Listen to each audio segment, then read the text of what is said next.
Reshma P തങ്കച്ചനുമായി ബന്ധപ്പെട്ട് ഇവിടുത്തെ ഹോസ്പിറ്റലിലെ സ്റ്റാഫാണ് തനിക്ക് ക്യാൻസർ ഉണ്ട് എന്ന് പറഞ്ഞ് പുറത്തേക്ക് വിട്ടതെന്ന് പറഞ്ഞ് വലിയൊരു വിവാദം ഉണ്ടാക്കി ആ ഹോസ്പിറ്റലിനെതിരെ തിരിക്കാൻ ശ്രമിച്ചു. ഇങ്ങനൊരു സംഭവം ഉണ്ടായിട്ടില്ല എന്നുള്ള കാര്യം അടിവരയിട്ട് പറയാൻ സാധിക്കും എനിക്ക് എന്നുള്ളതാണ് എൻ്റെ ആ കാര്യത്തിലുള്ള അറിവ്. 14-ാമത്തെ വയസ്സ് തൊട്ട് ഞാൻ പൊതുവേദികളിൽ മണിക്കൂറുകളോളം നിന്ന് സംസാരിച്ചിട്ടുള്ള ആളാണ്. അതിനുശേഷം എഴുത്തിൻ്റെ മേഖലയിൽ വരുമ്പോൾ പ്രീ ഡിഗ്രിക്ക് പഠിക്കുന്ന സമയത്ത് തന്നെ കേരളത്തിലെ പ്രമുഖമായ 1-2 വാരികകൾ സ്ഥിരമായി ഞാൻ എഴുതിയിട്ടുണ്ട്. ഓക്കെ, രേണുവിനെ കുറിച്ചിട്ട് ഞെട്ടിക്കുന്ന ചില കാര്യങ്ങൾ ഇദ്ദേഹം പറയുന്നുണ്ട്. ഒരു കാര്യം പറയാം, രേണു വിഷയം ഇടപെട്ടതിൽ വെച്ച് ഏറ്റവും മുതിർന്ന ഒരാള്, ഏറ്റവും എക്സ്പീരിയൻസ് ആയിട്ടുള്ള ഒരു മാധ്യമ പ്രവർത്തകനാണ് ഇദ്ദേഹം. ഇപ്പോൾ സോഷ്യൽ മീഡിയയിൽ ഇദ്ദേഹത്തെ ഇട്ട് പൊരിക്കുകയാണ്, ഇദ്ദേഹം പച്ചക്കളവ് പറയുന്നു എന്നാണ്. പൊന്നു പ്രേക്ഷകരെ, ഒരു കാര്യം പറയുകയാണ്, ഇദ്ദേഹം 14 വയസ്സ് മുതലാണ് ഈ പണിക്കിറങ്ങിയത് മാധ്യമ പ്രവർത്തകൻ എന്ന നിലയിൽ. ഏഷ്യാനെറ്റ് ന്യൂസ്, മനോരമ തുടങ്ങിയ എല്ലാ ന്യൂസ് ചർച്ചകളിൽ ഇരുന്ന് സംസാരിച്ച ഒരാളാണ് ഇദ്ദേഹം. ഇദ്ദേഹം കളവ് പറയോ? അപ്പോൾ രേണുവിനെ കുറിച്ചിട്ട് ഞെട്ടിക്കുന്ന ചില കാര്യം ഇദ്ദേഹം പറയുന്നുണ്ട്, അത് ഞാൻ വെച്ചു തരാം. അതിനു മുമ്പ് ഒരു കാര്യം, രോഗം ഉള്ളതാകട്ടെ ഇല്ലാത്തതാകട്ടെ, നമ്മളിപ്പോൾ രോഗമുണ്ട് എന്ന് സങ്കല്പിക്കാം. രോഗമുണ്ടെങ്കിൽ ഒരാൾ ചെയ്ത എല്ലാ വൃത്തികേടും നമ്മൾ മറക്കണമെന്നാണോ? രേണു സുധി എന്ന സ്ത്രീ പുണ്യാളത്തി എന്ന് പറയണമെന്നാണോ നിങ്ങൾ പറയുന്നത്? എന്നെ കിട്ടത്തില്ല അതിനൊക്കെ. അതായത് രേണു മുമ്പ് കിച്ചിനോട് ചെയ്ത ദ്രോഹവും ആ ഒരു സുധിച്ചേട്ടന്റെ പേര് വെച്ച് ചെയ്ത ദ്രോഹവും അരിഞ്ഞാടിയതൊന്നും ഞാൻ മറക്കത്തില്ല. ഞാൻ ഇങ്ങനെയാണ്. പൊന്നു പ്രേക്ഷകരെ, ഒരു കാര്യം പറയാം, എനിക്കും മരിക്കാനുണ്ട്, രേണുവിനും മരിക്കാനുണ്ട്, നമുക്ക് എല്ലാവർക്കും മരിക്കാനുണ്ട്. ഓക്കെ, അപ്പോൾ നമ്മളിപ്പോൾ അവർക്ക് രോഗം വന്നല്ലോ എന്ന് പറഞ്ഞിട്ട് അവരെ പൊക്കി മുകളിൽ വെക്കാനൊന്നും എന്നെ കിട്ടത്തില്ല പൊന്നു പ്രേക്ഷകരെ. ഓക്കെ പൊന്നു പ്രേക്ഷകരെ, ഇങ്ങനെ പറയുന്നത് ഫുള്ളായിട്ട് ഞാൻ വെച്ചു തരാം. നമ്മുടെ ബിഷപ്പ് വീണ്ടും രംഗത്ത് വന്നിട്ടുണ്ട്. ബിഷപ്പിന് ചില കാര്യങ്ങൾ പറയാനുണ്ട്, പുതിയതാണ്, അത് ഞാൻ വെച്ചു തരാം. അതിനു മുമ്പ് കിച്ചുവിനെ ഇഷ്ടമുള്ള എല്ലാവരും ഒന്ന് ലൈക്ക് ചെയ്യണം. കിച്ചുവിനെ സപ്പോർട്ട് ചെയ്യുന്ന എല്ലാവരും ഒരു കമന്റ് എങ്കിലും ഇടണം. ഓക്കെ, നമുക്കൊന്ന് ജസ്റ്റ് ഒന്ന് കേട്ട് നോക്കാം. ഇപ്പോഴത്തെ കണ്ടീഷൻ പലരും പറയുന്നു ഫേക്കാന്ന് പറയുന്നു. അതിനെ പറ്റിയുള്ള അച്ഛന്റെ മനസ്സിലല്ലേ, അച്ഛൻ കണ്ടത് വെച്ചിട്ട് അച്ഛൻ എന്താണ് തോന്നുന്നത്? രേണുസുധിയുടെ ഇപ്പോഴത്തെ സ്ഥിതിയാണ് പറയുന്നത്. രേണുസുധി നിലവിൽ കോട്ടയം മെഡിക്കൽ കോളേജിൽ അഡ്മിറ്റ് ആണ്. സുഖമില്ലാത്ത കീമോ കഴിഞ്ഞപ്പോൾ പുൽക്കാഴ്ചയ്ക്ക് ശാരീരികമായിട്ടുള്ള ക്ഷീണാവസ്ഥകൾ ഉണ്ടായിരുന്നു. രേണുസുധിയുടെ പിതാവും മാതാവും എന്നോട് വന്ന് പറഞ്ഞു, ഞങ്ങൾ പ്രാർത്ഥിക്കുന്നുണ്ട് രേണുസുധിക്ക് വേണ്ടിയിട്ട്. രേണുസുധിയുടെ ആരോഗ്യസ്ഥിതി വളരെ ക്ഷീണാവസ്ഥയിലാണ്. അതായത് ഈ സെക്കൻഡ് കീമോ കഴിഞ്ഞതിന് ശേഷം രേണുസുധി നല്ല ക്ഷീണാവസ്ഥയിലാണ്. പിന്നെ ദൈവം അവരെ സൗഖ്യമാക്കാൻ വേണ്ടി, അവരെ സ്നേഹിക്കുന്നവർ പ്രാർത്ഥിക്കുന്നവരോടൊപ്പം ഞാനും രേണുസുധിക്ക് വേണ്ടി പ്രാർത്ഥിക്കുന്നു. രേണുസുധിയെ ദൈവം സൗഖ്യമാക്കട്ടെ. രേണുസുധിക്ക് ബലവും ആരോഗ്യവും ആയുസ്സും ദൈവം കൊടുക്കട്ടെ. ഋതപ്പൻ്റെ മാതാവായിട്ട്, രാഹുൽ ദാസിന്റെ വളർത്തമ്മയായിട്ട് അവർ മടങ്ങി വരട്ടെ, ജീവിതത്തിലേക്ക് മടങ്ങി വരട്ടെ, ആരോഗ്യത്തോടെ കഴിവുള്ളവളായിട്ട് മടങ്ങി വരട്ടെ ഞാൻ പ്രാർത്ഥിക്കുന്നു. നിലവിൽ അവർ സുഖമില്ലാതെ കോട്ടയം മെഡിക്കൽ കോളേജ് ഹോസ്പിറ്റലിൽ അഡ്മിറ്റ് ആണെന്നാണ് എൻ്റെ അറിവ്. ഓക്കെ, ബിഷപ്പിനോട് ഒരു കാര്യം പറയാം. ഇപ്പോഴാണ് നിങ്ങൾ യഥാർത്ഥ ബിഷപ്പായത്. എന്ത് മയത്തോടാണ് സംസാരിച്ചത് രാഹുൽ ദാസ് എന്നൊക്കെ പറഞ്ഞിട്ട്. നേരത്തെ നിങ്ങൾ എന്താണ് പറഞ്ഞത്? രാഹുൽ ദാസ് എന്നീ അങ്ങനെ ഇങ്ങനെ. അതുകൊണ്ടാണ് ബിഷപ്പെ നിങ്ങളെ കുറെ പേര് എതിർത്തത്. ഓക്കെ പൊന്നു പ്രേക്ഷകരെ, ഞാൻ ഇനി വെച്ചു തരുന്ന വീഡിയോ ദൃശ്യം നിങ്ങൾ ഓരോരുത്തരും ക്ലിയർ ആയി കൃത്യമായിട്ട് കേൾക്കണം. ഓക്കെ, ഉന്നത മാധ്യമ പ്രവർത്തകനാണ് പറയുന്നത്. രേണു സുധി മരിച്ചു എന്ന് കേൾക്കുന്നതിനെക്കാട്ടി ക്യാപ്ഷൻ നിങ്ങൾക്ക് വരും, ഷെഫീന ബീബി കൊല്ലപ്പെട്ടു. നമസ്കാരം. ഷെഫീന ബീവിയുടെ ശബ്ദമാണ് നിങ്ങൾ കേട്ടത്. വിഷയം രേഷ്മ പി തങ്കച്ചനുമായി ബന്ധപ്പെട്ട് രേണു സുധി എന്ന വ്യക്തിയെ സംബന്ധിച്ച്. അവരെന്നെ കൊല്ലും എന്നാണ് അവർ ഭയപ്പെടുന്നതും പൊതുജനത്തോട് പറയുന്നതും. ഇവിടെ മറ്റു ചില കാര്യങ്ങൾ കൂടി സൂചിപ്പിക്കാനാണ് ഞാൻ ഈ വീഡിയോ കൊണ്ട് ഉദ്ദേശിക്കുന്നത്. എനിക്ക് പറയാനുള്ള ചില കാര്യങ്ങളെന്ന് പറഞ്ഞാൽ, ഈ സംഭവങ്ങൾക്കൊന്നും തന്നെ കാരണക്കാരായിട്ട് യൂട്യൂബേഴ്സ് അല്ല മുമ്പോട്ട് വന്നിട്ടുള്ളതെന്നുള്ള കാര്യം പൊതുസമൂഹം അറിയണം. ഈ സംഭവങ്ങൾക്കൊക്കെ തന്നെ രാഷ്ട്രീയ ഇടപെടൽ പോലെ തന്നെയുള്ള ചില കൺകെട്ട് വിദ്യകൾ ഇതിനകത്ത് നടന്നിട്ടുണ്ട്. എന്തുകൊണ്ട് ഈ വീഡിയോ ചെയ്യുന്നു എന്നുള്ളത് ഞാൻ പറയാം, അത് നിങ്ങൾ ശ്രദ്ധിച്ച് കേൾക്കുക. ഈ വിഷയത്തിൽ നേരത്തെ ഈ പറഞ്ഞ രേഷ്മ പി തങ്കച്ചന് ബിഗ് ബോസിൽ പോകുന്നതിന് മുമ്പ് കുറേ നെഗറ്റീവ് ഇമേജുകൾ അവരന്ന് ക്രിയേറ്റ് ചെയ്തിട്ടാണ് അവിടെ പോയത്. ഇപ്പോൾ ഇതേ പറയുന്ന സ്ഥലത്ത് പത്തനംതിട്ട ജില്ലയിലെ ഹോസ്പിറ്റലിൽ പോയി അവിടുത്തെ ഹോസ്പിറ്റലിലെ സ്റ്റാഫാണ് തനിക്ക് ക്യാൻസർ ഉണ്ട് എന്ന് പറഞ്ഞ് പുറത്തേക്ക് വിട്ടതെന്ന് പറഞ്ഞ് വലിയൊരു വിവാദം ഉണ്ടാക്കി ആ ഹോസ്പിറ്റലിനെതിരെ തിരിക്കാൻ ശ്രമിച്ചു. അതുകൊണ്ട് ഞാൻ മെഡിക്കൽ കോളേജിൽ പോകുമെന്ന് പറഞ്ഞു. അങ്ങനെ ഒരു വീഡിയോ എങ്ങനെയോ സംഭവം പുറത്തെ വന്നതിന് ശേഷം അല്ലെങ്കിൽ ആരെങ്കിലും കൊണ്ട് ഇവർ രഹസ്യമായിട്ട് വീഡിയോ ചെയ്യിച്ചു എന്നാണ് ഞാൻ വിശ്വസിക്കുന്നത്. ചെയ്ത ആളിനെ ഒന്നും ഞാൻ ഇപ്പോൾ ഇതിനകത്ത് പറയാൻ നിങ്ങൾക്കെല്ലാം അറിയാവുന്ന ആളാണ്. ഇനി അദ്ദേഹം അതുമായി ബന്ധപ്പെട്ട് മറുപടി പറയട്ടെ, അല്ലെങ്കിൽ പറയാതിരിക്കട്ടെ, അത് വേറെ വിഷയം. എന്തായാലും ഈ ബന്ധപ്പെട്ട ഹോസ്പിറ്റലിലെ ആയി ബന്ധപ്പെട്ട് അവരുടെ ഭാഗത്തുനിന്ന് ഇങ്ങനൊരു സംഭവം ഉണ്ടായിട്ടില്ല എന്നുള്ള കാര്യം അടിവരയിട്ട് പറയാൻ സാധിക്കും എനിക്ക് എന്നുള്ളതാണ് എൻ്റെ ആ കാര്യത്തിലുള്ള അറിവ്. തൊട്ടടുത്ത ദിവസം എനിക്ക് ഈ പറഞ്ഞ അസുഖമാണെന്നും പറഞ്ഞ് ഈ പറഞ്ഞ രേഷ്മ പി തങ്കച്ചൻ വരുന്നു. ഇത് പൊതുസമൂഹമാണോ ഇതിൻ്റെ കാരണക്കാർ? അല്ല. അതിനുശേഷം അവർക്കെതിരെ ഉണ്ടായിട്ടുള്ള എല്ലാ നടപടികൾക്കും കാരണം ഷെഫീന ആണെന്ന് പറഞ്ഞിട്ടാണ് അവർക്കെതിരെ ഇപ്പോൾ തിരിഞ്ഞിരിക്കുന്നത്. ഈ നമ്മുടെ വീട്ടിലുണ്ടാകുന്ന ചെറിയ ചെറിയ പ്രശ്നങ്ങളെ റീൽസാക്കി ഇടുകയും അതിനെയെല്ലാം തന്നെ 52ാമത്തെ വയസ്സിൽ IUF വഴി ഗർഭം ധരിച്ചിട്ട് ആ ഗർഭത്തെ ആഘോഷിക്കുകയും അതെങ്ങനെ 52ാമത്തെ വയസ്സിൽ നോർമൽ ഗർഭം ഉണ്ടാകും എന്നുള്ളതിനെ പറ്റിയൊക്കെ വൈദ്യശാസ്ത്രം വളരെയേറെ വികസിച്ചിട്ടുണ്ട്. ഞാനിത് പറയാൻ കാരണം കഴിഞ്ഞ ദിവസം ഒരു ഈ പറഞ്ഞ വ്യക്തിയെ സപ്പോർട്ട് ചെയ്യാൻ വേണ്ടി ഒരാളൊരു ഫേസ്ബുക്കിൽ എനിക്കൊരു ലൈവ് ഇട്ടിരുന്നു. ലൈവല്ല, ഒരു പോസ്റ്റ് ഇട്ടിരുന്നു. അദ്ദേഹത്തോട് എനിക്ക് പറയാനുള്ളത്, ഹ്യൂമൻ എൻസൈക്ലോപീഡിയ എന്ന് പറയുന്ന ബുക്ക് കിട്ടും, ഹ്യൂമൻ എൻസൈക്ലോപീഡിയ. അത് വാങ്ങിയത് വായിച്ചു നോക്കിയാൽ ഇന്ന് നമ്മുടെ നാട്ടിലുള്ള എയ്ഡ്സ് വരെയുള്ള എല്ലാ അസുഖങ്ങളും പകരുന്നത് എങ്ങനെയാണെന്നും അതൊക്കെ ഏതൊക്കെ കാലഘട്ടത്തിൽ എങ്ങനെയൊക്കെ ഉണ്ടാകും, എത്രയെത്ര കാലയളവിലാണ് ഇത് ഉണ്ടാകുന്നതെന്ന് അത് മനസ്സിലാക്കാൻ സാധിക്കും. ഒരു അസുഖം വന്ന്, ഉദാഹരണം ഷുഗർ വന്നാൽ ഇത്ര വർഷത്തിനുള്ളിൽ ഇന്ന അസുഖത്തിൽ കൺവേർട്ട് ചെയ്യാൻ പറ്റുമെന്ന് വൈദ്യശാസ്ത്രത്തിന് അറിയാം. അത് പൊതുമണ്ഡലത്തിലുണ്ട് എന്നുകൂടി അയാൾ മനസ്സിലാക്കുന്നത് നല്ലതായിരിക്കും. പിന്നെ എന്നെ മുതിർന്ന പത്രപ്രവർത്തകൻ ഞാൻ സ്വയം എങ്ങും പറഞ്ഞിട്ടില്ല. അദ്ദേഹം അറിയാൻ വേണ്ടി പറയാം. 14ാമത്തെ വയസ്സ് തൊട്ട് ഞാൻ പൊതുവേദികളിൽ മണിക്കൂറുകളോളം നിന്ന് സംസാരിച്ചിട്ടുള്ള ആളാണ്. കലാപരമായ കാര്യങ്ങളാണ് എന്ന് മാത്രം. അതിനുശേഷം എഴുത്തിൻ്റെ മേഖലയിൽ വരുമ്പോൾ പ്രീ ഡിഗ്രിക്ക് പഠിക്കുന്ന സമയത്ത് തന്നെ കേരളത്തിലെ പ്രമുഖമായ 1-2 വാരികകൾ സ്ഥിരമായി ഞാൻ എഴുതിയിട്ടുണ്ട്. അതിനുശേഷം മലയാളത്തിലെ തന്നെ എക്കാലത്തെയും നന്നായിരുന്ന ഒരു പൊളിറ്റിക്കൽ മാഗസിനിൽ അതിൻ്റെ ജില്ലാ ലേഖകനായി പ്രവർത്തിച്ചിട്ടുണ്ട്. ഇപ്പോൾ മലയാളത്തിലുള്ളൊരു പത്രത്തിലും കുറച്ച് നാൾ ഞാൻ ജോലി ചെയ്തിട്ടുണ്ട്. അപ്പോൾ അതുകൊണ്ട് അതിലെല്ലാം ഉപരി മറ്റ് പല സമയങ്ങളിൽ പല പ്രസ്ഥാനങ്ങൾക്ക് വേണ്ടിയും ഞാൻ ജോലി ചെയ്തിട്ടുണ്ട് കോൺട്രാക്ട് അടിസ്ഥാനത്തിൽ എന്നുകൂടി മനസ്സിലാക്കാൻ പറഞ്ഞത് മാത്രമേ ഉള്ളൂ. പിന്നെ മുതിർന്നതെന്ന് പറഞ്ഞത് ഒരുപക്ഷെ ഞാൻ ഏജ്ഡായിട്ടുള്ള ആളാണെന്ന് വിചാരിച്ചൊക്കെ ആയിരിക്കും ആ പറഞ്ഞ ആൾ പറഞ്ഞത്. അതിനെ ഞാൻ സ്വാഗതം ചെയ്യുന്നു. മറ്റൊന്ന്, ഷെഫീന ബീവിയുടെ മാപ്പ് പറഞ്ഞു എന്നാണ് അദ്ദേഹം പറയുന്നത്. സ്ത്രീയെ ബഹുമാനിക്കാൻ പഠിക്കുകയാണ് അവളോട് ചെയ്യാൻ പറ്റുന്ന ഏറ്റവും നല്ല കാര്യം. സ്വന്തം ഭാര്യ എടീന്ന് വിളിക്കുന്ന പോലും ഇഷ്ടമില്ലാത്തൊരു വ്യക്തിയാണ് ഞാൻ. ഒരാളും അങ്ങനെ സ്വന്തം ഭാര്യ എടീന്ന് വിളിക്കാൻ പാടില്ല എന്നുള്ളതാണ് എൻ്റെ പക്ഷം. കാരണം നിങ്ങൾക്ക് അതുകൂടി പറഞ്ഞുതരാം. 25 പെണ്ണും ചെറുക്കനും തമ്മിലുള്ള പ്രായ അന്തരം വർഷങ്ങളായി പറയുന്നുണ്ട്. സ്ത്രീ പുരുഷനേക്കാൾ ഇത്ര വയസ്സിന് ഇളവ് ആകണമെന്ന് പറഞ്ഞാൽ ഒരു ഉദാഹരണം പറയാം. 25 വയസ്സുള്ള ചെറുപ്പക്കാരൻ്റെയും 18 വയസ്സുള്ള പെൺകുട്ടിയുടെയും ചിന്താഗതി ഏകദേശം ഈക്വലാകും. എങ്കിലേ കുടുംബ ബന്ധം ശരിയായി പോവുകയുള്ളൂ. 18 വയസ്സുള്ള പെൺകുട്ടി ചിന്തിക്കുന്ന എപ്പോഴും 28 വയസ്സോ 25 വയസ്സോ പ്രായമുള്ള ഒരു ചെറുപ്പക്കാരൻ ചിന്തിക്കുന്ന പോലെയാണ്. പുരുഷൻ ഒരു കാര്യത്തെപ്പറ്റി ചിന്തിക്കുമ്പോൾ സ്ത്രീ 9 കാര്യത്തെപ്പറ്റി ചിന്തിക്കുന്ന ആളാണെന്നാണ് വൈദ്യശാസ്ത്രം പറഞ്ഞിട്ടുള്ളത്.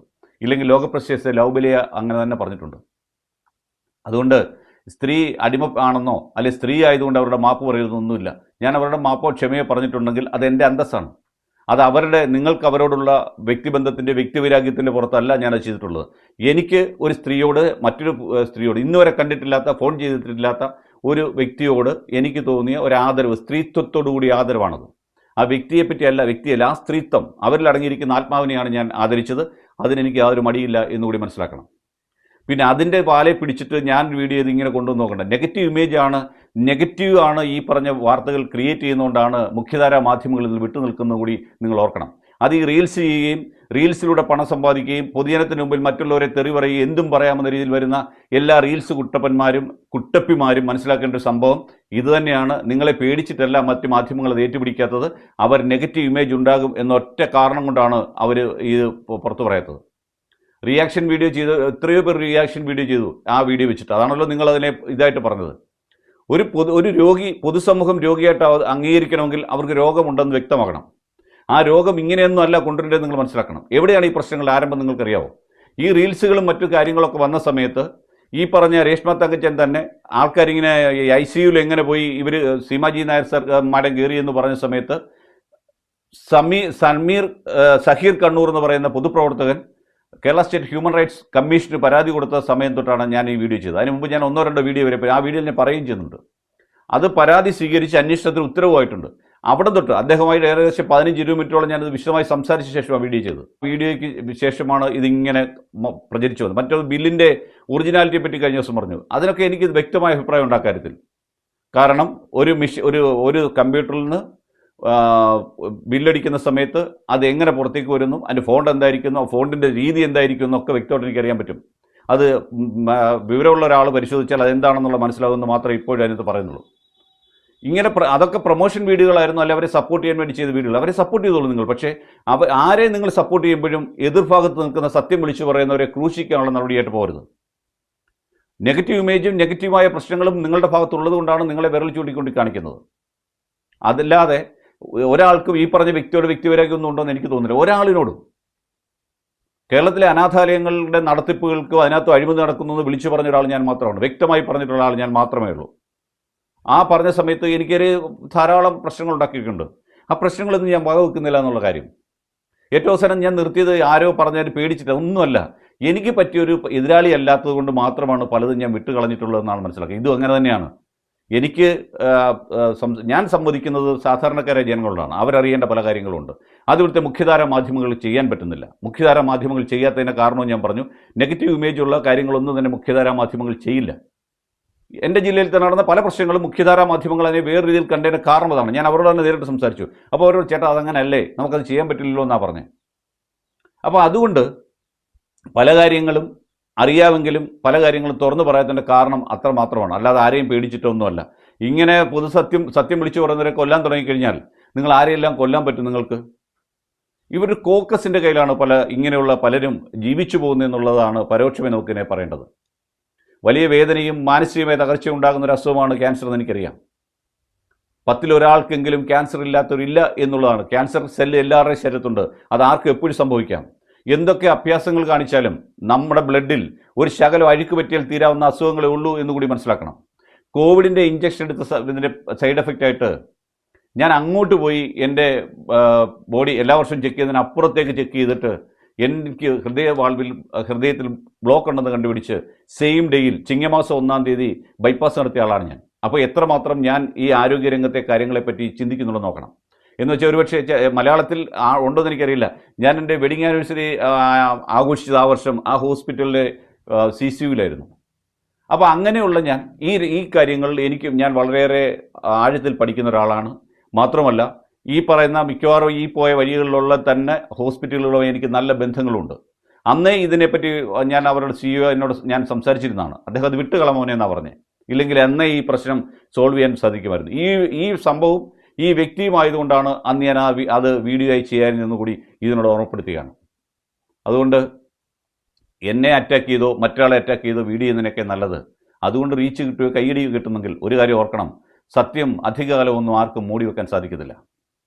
എത്ര നാളിൽ മൂടി വെച്ചാൽ അത് പുറത്തു വരുന്നുള്ള കാര്യത്തിൽ ഒരു സംശയം വേണ്ട. നാളെ ഒരുപക്ഷേ രേഷ്മ ടി തങ്കച്ചൻ ഈ എൻ്റെ ബില്ലിൽ അസുഖം മാറി എന്നൊക്കെ പറഞ്ഞ് പുറത്തേക്ക് വന്നേക്കാം. ആയിക്കോട്ടെ, അവർ അസുഖം മാറട്ടെ. അസുഖം മാറിയ ഒരു പൊതുനിരത്ത് വരട്ടെ, സന്തോഷകരമായി ജീവിക്കട്ടെ. ഒരു 10, 50, 100 വർഷം അവർക്ക് ജീവിക്കാൻ ദീർഘായുസ് ദൈവം കൊടുക്കട്ടെ എന്നൊക്കെ നമുക്ക് പ്രാർത്ഥിക്കാൻ പറ്റും.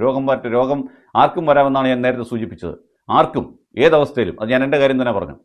ഒരുപക്ഷെ ജീവിതകാലം മുഴുവൻ എനിക്ക് ആ ബ്ലോക്കും കൊണ്ട് നടക്കാമായിരുന്ന ഒരു രീതിയായിരുന്നു. കാരണം ഞാനത് വേണ്ടാന്ന് വെച്ചു. അപ്പോൾ തന്നെ എൻ്റെ ഭാവിയെ സുരക്ഷിതമാക്കാൻ വേണ്ടി, എൻ്റെ കുടുംബത്തിൻ്റെ ഭാവി സുരക്ഷിതമാക്കാൻ വേണ്ടി അപ്പോൾ തന്നെ സെയിം ഡേയിൽ തന്നെ പോയി ബൈപ്പാസ് നടത്തിയ വ്യക്തിയാണ് ഞാൻ. അങ്ങോട്ട് പോയി ഡോക്ടർമാർ പറഞ്ഞ് ഞെട്ടിപ്പോയി. മരുന്ന് കഴിച്ച് കുറച്ച് കഴിഞ്ഞ് പോരെന്ന് ചോദിച്ചപ്പോൾ അല്ല, സെയിം ഡേ എനിക്ക് കിട്ടിയ മെഡിക്കൽ ഉപദേശം അതായിരുന്നു. 1 മണിക്കൂറിൽ എനിക്ക് അങ്ങനെയുള്ള നിർദ്ദേശം കിട്ടി. ഞാൻ അപ്പോൾ തന്നെ ചെയ്ത ഒരാളാണ്. അപ്പോൾ അതുകൊണ്ട് രോഗം എന്താണെന്നും രോഗം കൊണ്ട് എന്തൊക്കെ സംഭവിക്കുന്നും ആശുപത്രിയിൽ കഴിയുമ്പോൾ ഏതൊക്കെ രീതിയിലുള്ള സുഹൃത്തുക്കളെയും ബന്ധുക്കളെയും കാണാൻ പറ്റുമെന്നും ആരൊക്കെ നിങ്ങളെ സാമ്പത്തികമായി സഹായിക്കുമെന്നും ഒക്കെ എനിക്കറിയാവുന്ന ഒരാളാണ്. അപ്പോൾ അതുകൊണ്ട് രേഷ്മ ടി തങ്കച്ചനെ മോശപ്പെടുത്താനൊന്നുമല്ല പറഞ്ഞ്, കള്ളത്തരങ്ങൾ പറഞ്ഞുകൊണ്ട് പൊതുസമൂഹത്തിൽ നിന്ന് കാശടിക്കുന്ന ഒരു വിഭാഗം ഇവരെ പോലെ തന്നെ പലരും ഉണ്ട്.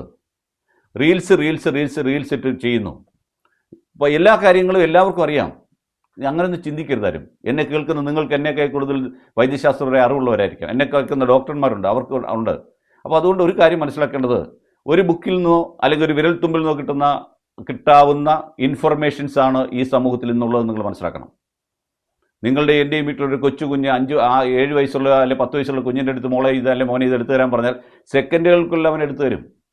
അവന് അതിനുള്ള എല്ലാ ഇൻഫർമേഷൻ കൊടുക്കാൻ പറ്റുന്ന രീതിയിലുള്ള സംവിധാനം നമ്മുടെ രാജ്യത്തുണ്ട് എന്ന് മനസ്സിലാക്കിക്കൊണ്ട് വേണം ജനത്തെ വിഡ്ഢിയാക്കാൻ എന്ന് ഈ കാര്യം സൂചിപ്പിക്കാനുള്ളൂ. അതുകൊണ്ട് എനിക്ക് അടിവരയിട്ട് പറയുന്നു, എനിക്ക് ഈ പറഞ്ഞ വ്യക്തിയോട് വ്യക്തിവൈരാഗ്യമോ ഒന്നുമില്ല. പിന്നെ ഞാൻ വീണ്ടും സൂചിപ്പിക്കുന്നു, സ്ത്രീത്വത്തെ അപമാനിക്കുന്ന ഒന്നും ചെയ്യുവാൻ എനിക്ക് താല്പര്യമില്ല. അങ്ങനെ ഒരു സംഭവം ഉണ്ടെങ്കിൽ ഞാനത് അപ്പം തന്നെ എതിർക്കുകയും ചെയ്യും. ഒരു സ്ത്രീ എന്ന രീതിയിൽ അവരോട് ഞാൻ പറഞ്ഞ ഷഫീന ബീവിയോട് എനിക്കുള്ള ആദരവ് ഇന്നുവരെ കണ്ടിട്ടില്ലാത്ത വ്യക്തികൾക്ക് അവരെൻ്റെ ഒരു തെറ്റ് ഇങ്ങനെയായിരുന്നു എന്ന് പറഞ്ഞപ്പോൾ അതിന് കൊടുത്ത ഒരു മറുപടിയാണത്. അതിനെ മറ്റൊരു രീതിയിൽ ചിന്തിക്കുകയോ മറ്റൊന്നും വേണ്ട. ഒരു കൊട്ടേഷനോ ആരുടെയും ഞാൻ എടുക്കും. ഓക്കെ പൊന്നു പ്രേക്ഷകരെ, ഒരൊറ്റ കാര്യം പറഞ്ഞിട്ട് ഞാൻ വീഡിയോ വൈൻഡപ്പ് ചെയ്യാം. ഇദ്ദേഹം ഇത്രയും എക്സ്പീരിയൻസ് ആയിട്ടുള്ള ഒരാള് ഷെഫീന ബീവിക്ക് ഇത്രയും സപ്പോർട്ട് കൊടുക്കുകയും രേണുവിനെ കുറിച്ചിട്ട് തക്കതായിട്ടുള്ള എന്തോ ഒരു മർമ്മമായ സത്യം ഇദ്ദേഹത്തിന് അറിയുന്ന രീതിയിലാണ് ഇദ്ദേഹം സംസാരിക്കുന്നത്. പറയുന്നില്ല എന്ന് മാത്രം, വിവാദമാവും അല്ലെങ്കിൽ അതിന്റെ പിറകെ നടക്കേണ്ടി വരും എന്ന് ഓർത്തിട്ട് പറയുന്നില്ല എന്ന് മാത്രം. പൊന്നു പ്രേക്ഷകരെ, ഇദ്ദേഹത്തെ പോലുള്ള ഒരാള് ചുമ്മാ ഇരുന്ന് പച്ചക്കള്ളം പറയോ? പിന്നെ ഇന്നലെ 2 യൂട്യൂബർമാർ പോയിട്ട് ഏതോ ഒരു ബില്ലിന്റെ സത്യാവസ്ഥ അതൊക്കെ പുറത്തു വന്നിട്ടുണ്ട്. ഒരൊറ്റ കാര്യം പറയാം അതായത് ഞാൻ അതിനടുത്ത് റിയാക്ട് ചെയ്യാത്ത 2 കാരണങ്ങൾ. ഒന്ന്, നമുക്ക് വോയിസ് ക്ലിപ്പോ അല്ലെങ്കിൽ നമുക്ക് ഡിജിറ്റൽ ആയിട്ടുള്ള ഒരു തെളിവും അവർ പറയുന്നില്ല. അവർ പോയി നല്ല കാര്യം തന്നെയാണ്, പോയിട്ട് അവർ പറയുന്നുണ്ട് ബില്ലൊക്കെ ഒറിജിനൽ ആണെന്നൊക്കെയാണ് അവർ സംസാരിച്ചു എന്നൊക്കെയാണ് പറയുന്നത്. അത് നല്ല കാര്യം തന്നെയാണ്, അതിന് ഞാനൊന്നും പറയുന്നില്ല. പക്ഷേ നമുക്കത് വിശ്വസനീയമായിട്ടുള്ള ഡിജിറ്റൽ ആയിട്ടുള്ള ഒരു തെളിവും അവരുടെ ഭാഗത്ത് നിന്ന് കിട്ടിയിട്ടില്ല. അതുകൊണ്ടാണ് ഞാൻ അവർ പറയുന്ന ഭാഗമൊന്നും വെക്കാത്തത്. ഓക്കെ, അപ്പോൾ തൽക്കാലം വൈൻഡപ്പ് ചെയ്യാൻ അടുത്ത വീഡിയോ വരാം. Okay, by.